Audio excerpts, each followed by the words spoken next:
Olá, sejam bem-vindos ao canal. Hoje o vídeo traz 3 assuntos que escancaram a crise moral, política e institucional que o Brasil está vivendo. Vamos falar sobre o rombo bilionário nos Correios, que agora estão bancando até shows de artista de esquerda com dinheiro público, a decisão escandalosa de Alexandre de Moraes, que liberou o assassino de Marielle Franco para cumprir pena em casa, enquanto os presos políticos do 8 de janeiro apodrecem nas celas. E por fim, a fala em inglês do ex-presidente Bolsonaro, que mesmo sendo alvo de piada, teve um impacto que furou a bolha e incomodou a esquerda e a mídia internacional. Fica comigo até o final que você vai entender tudo. O primeiro assunto é o caos que se instaurou nos Correios. A estatal está mergulhada em um rombo bilionário nos fundos de pensão, que afeta diretamente os aposentados da empresa, e agora, a cereja do bolo, a direção dos Correios resolveu bancar um show de Gilberto Gil com verba pública. 4 milhões de reais do nosso bolso. Os servidores dos Correios estão indignados com os 4 milhões de reais que a estatal desembolsou para virar patrocinador master da turnê do cantor Gilberto Gil. Os shows começaram no fim de março, quando a empresa já havia admitido prejuízos de mais de 2 bilhões de reais e os trabalhadores já passavam sufoco e denunciavam a falta de repasse de valores ao FGTS. A revolta com o patrocínio se soma a outra preocupação dos trabalhadores, que é o descredenciamento do plano de saúde que suspendeu os atendimentos por falta de pagamento. Ao site Diário do Poder, os Correios informaram que defendem o patrocínio como reposicionamento de marca e que está em tratativa para manter o plano de saúde ativo. Piotto, começamos com você. Os Correios, uma empresa do governo, em que Lula é o presidente da República, no qual Gilberto Gil foi ministro lá no primeiro governo, ministro da Cultura, inclusive. E, por exemplo, os veículos todos alinhados ao governo não estão percebendo nenhum problema nisso. É inacreditável. Mas, de novo, né? É inacreditável com o seu dinheiro. O meu, o seu, de todos nós. Pois é, Silvio, imagina os funcionários dos Correios querendo usar o plano de saúde e aí descobrem que foram descredenciados, não conseguem usar o plano, e aí tem essa notícia aí dos Correios bancando turnê de Gilberto Gil. Lembrando que no final do ano passado, em dezembro, 2 bilhões, o maior prejuízo da história da estatal, de janeiro até setembro de 2024, acumulando aí, falando-se inclusive em insolvência, em falência da empresa, da estatal. Pois é, os funcionários querendo usar o plano de saúde não conseguem, o brasileiro querendo que a sua encomenda, que a sua carta chegue ao destino, e os Correios nessa situação, pagando o show do Gilberto Gil.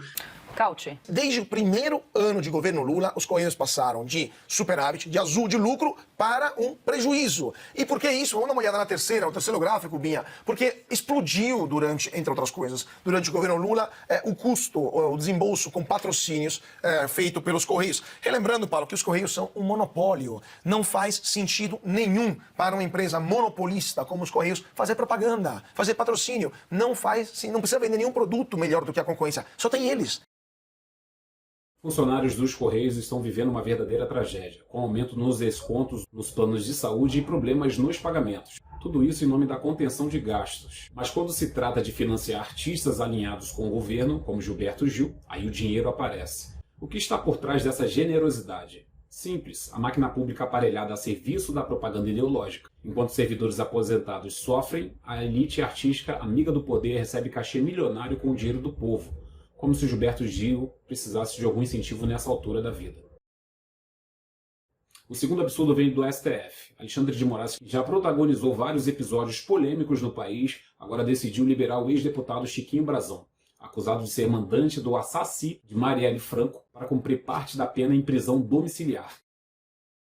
A gente está agora nas informações iniciais, mas ao que tudo indica, a questão de saúde do deputado Chiquinho Brazão teria pesado para essa revogação dessa prisão. O que na prática o ministro Alexandre de Moraes está determinando é que ele deixe de cumprir a prisão no Presídio Federal de Campo Grande, Curitiba, e passe a cumprir a prisão em regime domiciliar. O ministro determinou agora há pouco, como você bem disse, mas Camila, ele também impôs algumas medidas cautelares que o parlamentar terá de cumprir fora da penitenciária, como, por exemplo, o uso de tornozeleira eletrônica. Inclusive, segundo o ministro Alexandre de Moraes, ele já tem que deixar a penitenciária com esse aparelho. Além dessa medida cautelar do uso de tornozeleira eletrônica, Chiquinho Brazão também está proibido de usar as redes sociais, não pode conceder entrevistas, não pode falar com outros envolvidos nessa ação penal, nessa investigação, e também não pode fazer deslocamentos, mesmo que sejam deslocamentos para tratamento de saúde, sem ali avisar o judiciário, sem deixar ali, inclusive,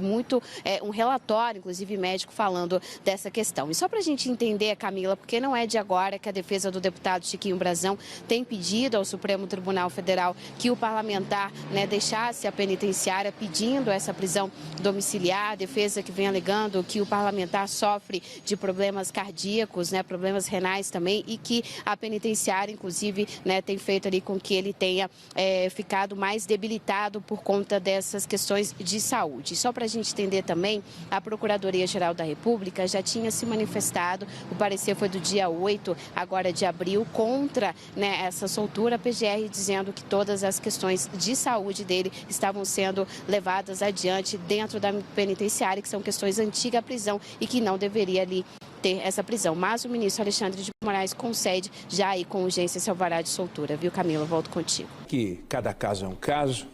Mas olha isso, há 2 semanas o ministro Alexandre de Moraes colocou a cabeleireira Débora Santos em prisão domiciliar.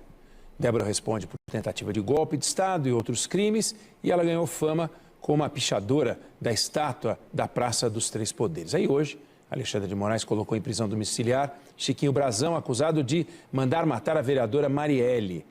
Quanto tempo Brazão, que a defesa diz que está doente, ficou atrás das grades? 383 dias. Quanto tempo Débora ficou atrás das grades? 742 dias, quase o dobro. Essa lógica não parece um pouco desbalanceada?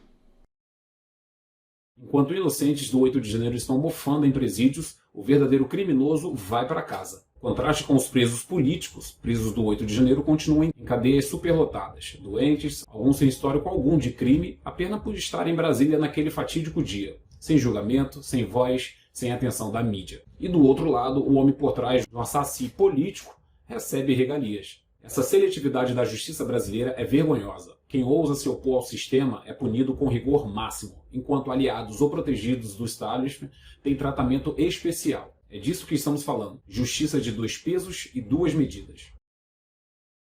E para fechar, vamos falar de inglês, do ex-presidente Jair Bolsonaro na manifestação do 6 de abril na Avenida Paulista. Sim, ele falou inglês com aquela pronúncia que virou meme, mas vamos olhar além da piada. Foi uma estratégia para chamar a atenção internacional para os abusos contra os presos políticos. A fala viralizou. A oposição, ao invés de rebater os argumentos sobre a anistia, preferiu zombar do inglês de Bolsonaro. Isso foi exatamente o que Bolsonaro queria: gerar repercussão, tirar a esquerda do sério e levar o tema da manifestação para as manchetes. Eu não falo inglês. Uma grande falha da minha formação. Mas quero dar um recado aqui para o mundo. E depois eu faço a tradução para vocês. Popcorn and ice cream sellers sentenced for coup d'etat em Brasil. Ou seja, corneteiro, sorveteiro e pipoqueiro dando golpe de Estado no Brasil. É uma vergonha! Porque o Bolsonaro usou o vendedor de sorvete e o pipoqueiro como símbolo. Aquele inglês que ele usou foi uma jogada de mestre, porque aquilo que viralizou. A esquerda acha deboche, aquilo ali foi uma jogada de mestre. Sim. A jogada de mestre por quê? Mostra humildade, sim, se conecta com o povo, dificuldade de falar inglês. Aí fica todo mundo rindo e isso viralizou. Então, a coisa mais inteligente que aconteceu naquele ato foi o ice cream e o popcorn. Até quem não sabia que estava tendo um ato ficou sabendo. Ficou sabendo por isso. Então, foi a jogada de mestre. Do ponto de vista da comunicação, aquilo é jogada de mestre. Bolsonaro furou a bolha com essa fala. Ele chamou a atenção do exterior, denunciou os abusos aqui dentro e deixou a esquerda mais preocupada com a gramática do que com a democracia. Uma jogada inteligente, mesmo que cômica. Esses 3 casos, o rombo nos Correios, a decisão absurda do STF e a fala estratégica de Bolsonaro, mostra o quanto o Brasil está virado de cabeça para baixo. A esquerda mama nas estatais, a justiça age seletivamente e o povo que tenta resistir é perseguido. Antes de encerrar, quero agradecer de coração as dezenas de novos inscritos que chegaram recentemente aqui no canal. A gente saiu de 655 para 713 inscritos. Isso para um canal pequeno, autoral como o nosso, é um avanço enorme. Em especial, deixo o meu agradecimento a Inês Mendes, que não só se inscreveu, mas também comentou dizendo que gostou muito do canal. Muito obrigado, Inês, de verdade. Aproveito para reforçar o convite, deixe o seu comentário aqui embaixo. Pode ser sugestão, crítica, opinião, tudo será muito bem-vindo. Aqui é um espaço de troca e construção. Se você curtiu esse vídeo, já sabe, deixa o like, compartilha com quem precisa ouvir essas verdades e se inscreva no canal. Sabemos que muitos dos temas que trazemos aqui, a velha mídia, a mídia comprada, ela não irá comentar.